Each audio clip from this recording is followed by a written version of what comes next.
Welcome back, Spurs fans, to the Scott Hepler Football Channel. Today we're doing our top 5 ponderings. And ponder upon this. Can we make top 6? And that's my thoughts to you. In reality, I think we're doing a top 7 through 9 ponderings this day. So we just recently finished up the Aston Villa match. Gives us one match left. Spurs are sitting 7th, 59 points. We're 3 points behind West Ham. And their next match is against Sheffield United. So we're seeing here, what can we really get out of the rest of this last match of the season? And so just to remind you a little bit, if you haven't been part of this or don't remember, I broke the season down into 4 quarters. The first 2 quarters are 9 matches each. The last 2 quarters are 10 matches each. And then throughout the season, I've got a bunch of stats and data and whatnot that I've compiled.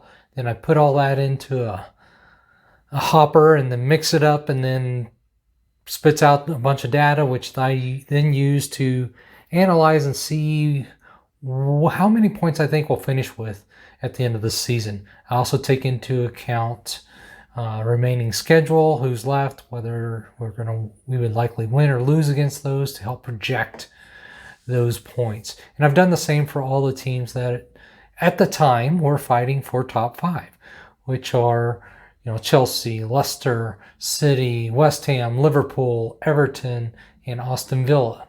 So I don't have Arsenal included in this, even though they've crept into the top 10 now. But we'll talk about them here in a bit. So with that being said, let's look at where we were projected to finish the last time we did this, which was back on the 12th of May. So it's been about a full week here. And back on the 12th of May, we were looking at finishing 8th. And that was prior to the Wolverhampton and the Aston Villa match. So everything that we're going to talk about now is since that time. So that includes the Wolverhampton and Aston Villa match. So when we look at the fourth quarter stats for the teams that are fighting for contention for that top 5, and again, I said we're probably looking at top 7 through 9 at this point after the Aston Villa match.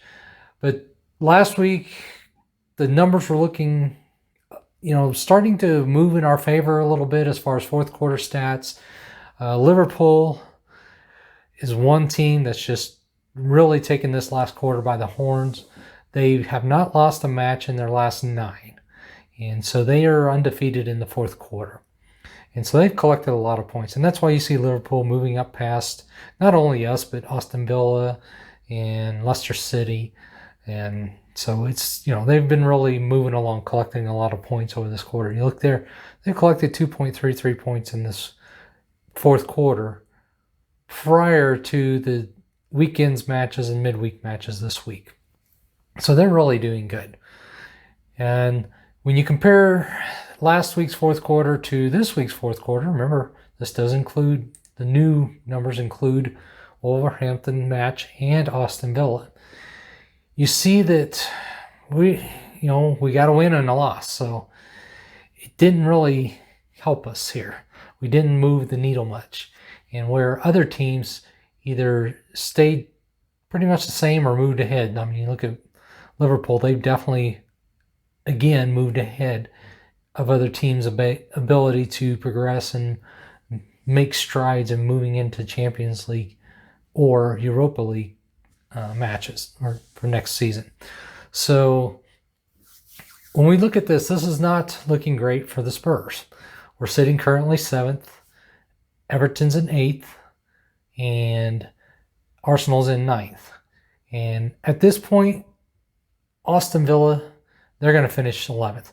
Whether they win or lose or draw their last match, they can't catch who's in front of them and make 10th. And they can't get caught by anyone that's behind them. So Aston Villa is what they are at this point. And for us to lose that match against them, that's pretty frustrating because they really didn't have a lot to play for. They were really just playing to finish out the season strong, maybe finish in the top 10 and whatnot. But that's about the only goal they had in playing against us, and because they really don't have any chance for any European competition at this point, and even prior to our match. So looking at this, it's we still have a leg up on the teams like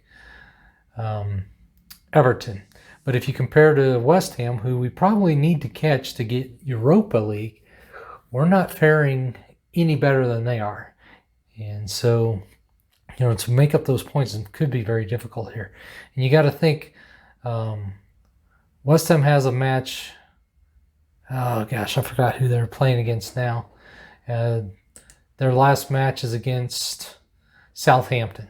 So, it's not the easiest team probably for them to win against, but they're probably going to get a draw or better, because all they need is a draw or better to finish in Europa. So, looking at these stats does not give a lot of good confidence in that we can catch them or maintain our spot going into Europa. So if we look at the combined third and fourth quarter stats, we've been pretty bad over the last 19 matches. And that's why we've had trouble gaining ground on teams. And while even some other teams like a Liverpool have caught up with us, or Arsenal. So, there's teams that have caught us because we've not done a very good job over the last two quarters. And so when we look at the Spurs in their last 5 matches, we've collected 9 out of 15 points. Not terrible, but not good enough to accomplish what we need to do. And then in our last 19 matches, we collected 26 out of 57 points. So that's 8 wins, 2 draws, and 9 losses. And when we compare that to West Ham, who we need to catch, they've collected 33 points out of 57 in the last 19 matches. They've won 10, drawn 3, and lost 6. So the real determining factor here and why we are where we're at and not above West Ham or maybe some other team, or make that argument for them, is the fact that we just lose too many matches. Teams like West Ham are not losing as many matches.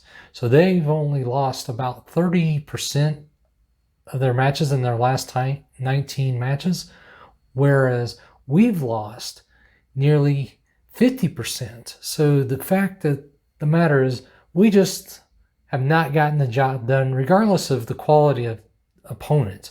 It can be said that most of West Ham's losses in the last 19 matches has been against quality opponents. So, they've had a hiccup here and there, but they usually win or draw against the lower level teams. So they're getting something every time. And so when we look back at the last week's projections, we're looking at how do we make up this ground and at that time, Everton was above us. Well, that's not the case. The tables are a little bit different compared to last week. So the real question is, where do we finish? Between 7 or 9? And based on the new numbers that I've run, I think the best we can do is finish 7th, because I don't see West Ham losing. They're going to get a draw or a win, which will push them well beyond what we can get. And even the margin of error that I built in, the 3 points, does not allow us to catch them. I'm projecting a loss for us to Leicester. So that's where I think we're going to stay where we're at. I think Everton's going to lose against Man City based on this. So based on the teams that we've been running against and comparing against, I think we'll finish 7th. But then when we start talking about Arsenal, bringing them into the equation, their last match is against Brighton. And Arsenal needs a win and us to lose for them to go above us. It takes Arsenal losing for them to not get above us, because I just don't see us winning against Leicester City. And I don't see us drawing either. I don't see it being a draw, because they're going to be fighting hard for that 4th spot. Because right now I project Liverpool to win and Leicester to win. So for Leicester to have to not win, that means Liverpool would and get into Champions League. Leicester would have to not win and draw against us, and then Liverpool would have to lose, not just lose or draw. They'd just have to flat lose, because right now the goal differential is 4 points or 4 goals for Leicester and Liverpool. So Leicester's coming out all guns blazing. They've got everything to win at this point, nothing to lose. They can't fall any farther than Europa League where they're at now. So the fact of the matter is they're going to be pushing hard. They're going to be pushing with everything they have to give them the opportunity to get back in the top 4. And that just doesn't bode well for us, and that opens the door for Arsenal playing against a Brighton team who's actually played pretty well, but Arsenal's won their last 4 matches in a row. So even though Brighton's played pretty well recently, I still think the quality is on Arsenal's side, and I don't feel good that they're just going to draw or take a loss against Brighton, because they're trying to push up into something European, whether it's the European Conference or whatnot at this point. And they could do that with a win and a loss by us and Everton, which I fully expect. So even though these standings show, or at least my numbers show, that we should finish 7th, I really think we're going to finish 8th, just because we won't get the win. Arsenal will get a win, and they will finish above us. And it could even get as bad as 9th if Everton pulls out a win or a draw against Man City, because that's who they play. And I just don't have a lot of faith in us finishing in any kind of European competition next season. So I feel like Liverpool's going to squeeze by for Champions League just on goal differential, because they will beat, they'll win their match, and then Leicester City's going to win the match against us. So let me know what you all think. I know it's a very somber episode, not a great amount of optimism, but I mean, we are where we are because of who we are this season. And if you haven't done it yet, please subscribe to the channel. I definitely would enjoy it. I enjoy doing these videos, would love your support, continued support, and those that you view, please subscribe. Hit the like button, and let's have a conversation. Leave some comments down below on what your thoughts are and where we'll finish at the end of this season after our last match against Leicester City. And come on, you Spurs.